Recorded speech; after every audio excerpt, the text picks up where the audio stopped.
लेकिन साधुओं को दक्षिणा बांटनी थी। मैंने ये कहा था कि या तो तुम बाहर वाले लोगों की पर्ची ना काटो, लेकिन सरपंच की कोई नहीं चलनी थी। उन्होंने गाँव वालों ने सरपंच की कोई बात चलनी नहीं थी। उन्होंने अपनी कमेटी बना ली थी, उन्हीं की चली थी। सरपंच की कोई बात ही नहीं चलनी थी। डुंडवा की तरफ से नमस्कार। आज हम बाणा गांव में, ब्राह्मण बाणा गांव नरवाना के नजदीक पड़ता है। यहाँ से एक कंचननाथ साध्वी उठकर और डाकल गांव में तपने के लिए जाती है। साथ में उसके गुरु महाराज थी जो राजनाथ थी, वो डाकल गांव में तप करती है और बहुत लंबे समय तक तप चलता है। और जब उनका तप का अंत लास्ट दिन होता है तो उसमें कृष्ण मंत्री बेदी जी भी उपस्थित होते हैं और पूरा गाँव और गाँव का सरपंच भी होता है।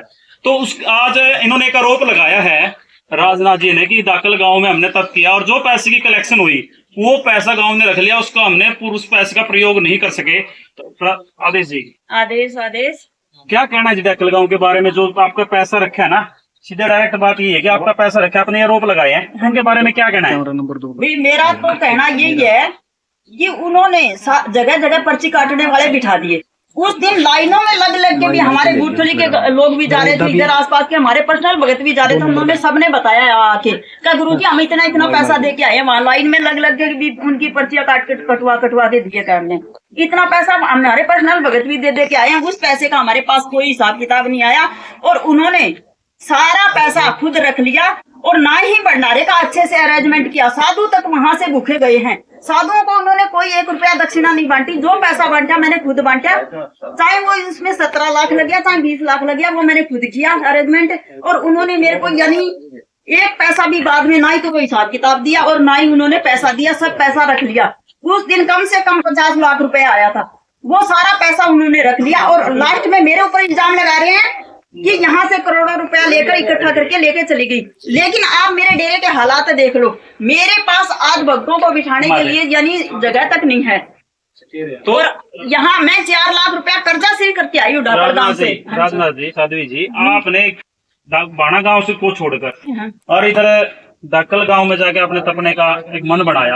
आपने वो जगह क्यों चुनी थी पहले तो? और पहले वो जगह चुन ली तो क्या पैसे के लिए आप वहाँ गए थे? और क्या पैसे के लिए आप ना ही नहीं गए थे, तपस्या के लिए गए थे? तो आपने तपस्या गांव से दूर बैठ के क्यों नहीं की? अगर आपने दूर बैठ के तपस्या नहीं की और पैसे के मामले में जो आपने गाँव के ऊपर इतने बड़े आरोप लगा दिए, पहले कहते थे कि आप गाँव बहुत बढ़िया है, इसके बारे में आपका क्या कहना है? देखो, मैंने 2020 में मेरी दूसरी चली की वहाँ तपस्या हुई थी।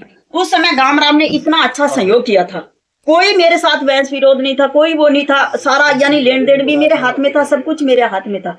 और मैंने साधुओं को भी अच्छी तरह से सम्मानित करके भेजा था और अच्छी तरह से अरेंजमेंट हुआ था। 2020 में जब भंडारा हुआ था, जब भी 5-6 हजार पब्लिक इकट्ठी हुई थी, लेकिन अरेंजमेंट बढ़िया बड़ा हुआ था। और अब की बार उन्होंने खुद के हाथ में लेके ना ही तो अरेंजमेंट अच्छा किया, साधु तक वहां से भूखे गए। साधुओं को उन्होंने कोई दक्षिणा नहीं बांटी, जो मेरे पल्ले से मैंने खुद बांटी है। और पैसा उन्होंने खुद रख लिया, ये उनका हक नहीं बनता था।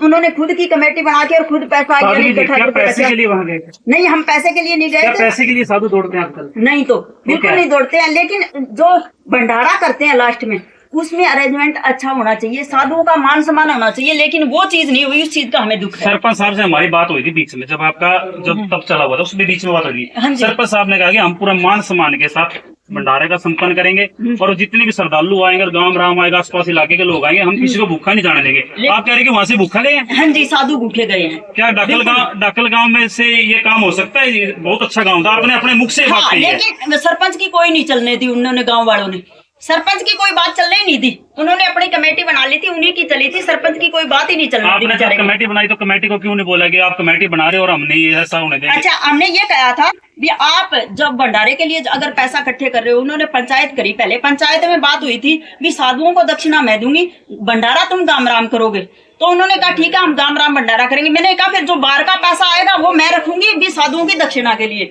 और जो भंडारे का पैसा आएगा गाम राम का वो तुम रखोगे, तुम यानी उसका अरेंजमेंट करने। ये सारा मामला पैसे का, न कि तपस्या का। सुनो साध्वी, सुनो, पैसे का मामला न कि तपस्या का। जो मंत्री जी आएगा स्थानीय हल्के से, नरवाना हल्के से कृष्ण बेदी जी मंत्री है सर हरियाणा बीजेपी सरकार में, तो उन्होंने आपको कितना पैसा दिया भंडारे में? आपको पता होगा ना? हमारे को कुछ भी नहीं पता उस चीज का, कितना पैसा दिया उन्होंने। बंद लिफाफा दिया। हाँ जी, दिया, बंद लिफाफा दिया था उन्होंने, चेक दिया या क्या दिया, जो भी दिया, लेकिन हमें कुछ भी नहीं पता उस चीज का, क्योंकि गांव वालों ने हमें कुछ भी भेद नहीं दिया। मंत्री जी ने जो पैसे दिए ना, सिर्फ वो मान सम्मान के लिए दिए होंगे ना भंडारे में? भंडारे में मान सम्मान के लिए दिए, पर मान सम्मान है उनका ये भी तो हक बनता होगा कि साधुओं को जब दक्षिणा बांटी जाए तो सब बाहर का पैसा वो रख रहे हैं, तो उनका मान सम्मान बनता है, नहीं बनता साधुओं का करने का। बिल्कुल। मेन तो साधुओं के लिए होता है भंडारा। जी, तो आप साधु भी भूखे गए वहां से? हाँ जी, साधु भी भूखे गए हैं नाथ बिल्कुल। संप्रदाय का, पूरे नाथ संप्रदाय का इस बात का क्या असर जाएगा? जो पैसे का झगड़ा चला हुआ मौके पे, पैसे का झगड़ा तो तपस्या तो पैसे का नहीं है, हमारे साधुओं का उन्होंने मान सम्मान नहीं किया, इस चीज का झगड़ा है। भी पैसा उन्होंने रखा तो कम से कम साधुओं का मान सम्मान तो करते हैं। कौन से साधु थे वो जो बड़े जो डेरे में जैसे हम मिल सके भाई, इस साधु का मान सम्मान अच्छे ढंग से नहीं हुआ? देख सारे ही साधु है ना, ऐसे ही गए थे, सारे भूखे गए आधे। सारे भूखे गए हैं। हाँ जी। तो आप ये बताओ, जब वहां पर आप तपने जब के लिए गए फैसिलिटी थे, अच्छे से नहीं कर सके थे जी। तो हमारे ऊपर छोड़ देते, हम कम से कम अपने आप अरेंजमेंट तो कर लेते। आप इतने दिन के बाद क्यों बड़े उठे जी? ये बड़े- तो बीच में क्यों नहीं बोले आप? नहीं, भड़क इसलिए उठे क्योंकि उस गांव राम ने मेरे ऊपर आरोप लगाए कि यहाँ से करोड़ों रुपया इकट्ठा करके ले गई है। उस बात का मैंने जवाब दिया है, भी हमारे पास कोई पैसा नहीं आया है, सारा पैसा गांव ढाकल नहीं रखा है। बस आज मेन बात यहाँ है। कुछ युवाओं का, कुछ डाकल के गाँव का भी, जी। कुछ लोगों का भी ये कहना था कि ये सिर्फ पाखंड चला हुआ है। गांव में भी दो कुछ थे, गांव में भी कुछ लोग राजी नहीं थे, हाँ जी। लेकिन भंडारा रखने के बाद गांव की ये सलाह बन गई भाई भूखा ना जाए कोई भी यहाँ से, गांव राम है ये और अच्छा गांव है डॉक्टर जी, हाँ जी। तो उनकी ये राय बनेगी कि गांव का भूखा नहीं जाना चाहिए। हाँ तो जी। कुछ लोगों का ये कहना था कि ये पाखंड हमारे गाँव में ऐसा कर दे कि हमारी बहन बेटी नाचती वो भी वायरल होगी, और जो पाखंड इधर बैठी है साधु, इससे हमारे गाँव में कोई खास मतलब कोई तरक्की होने वाली नहीं है। देखो तरक्की होने वाली नहीं है, ये पाखंड तो हो नहीं सकता।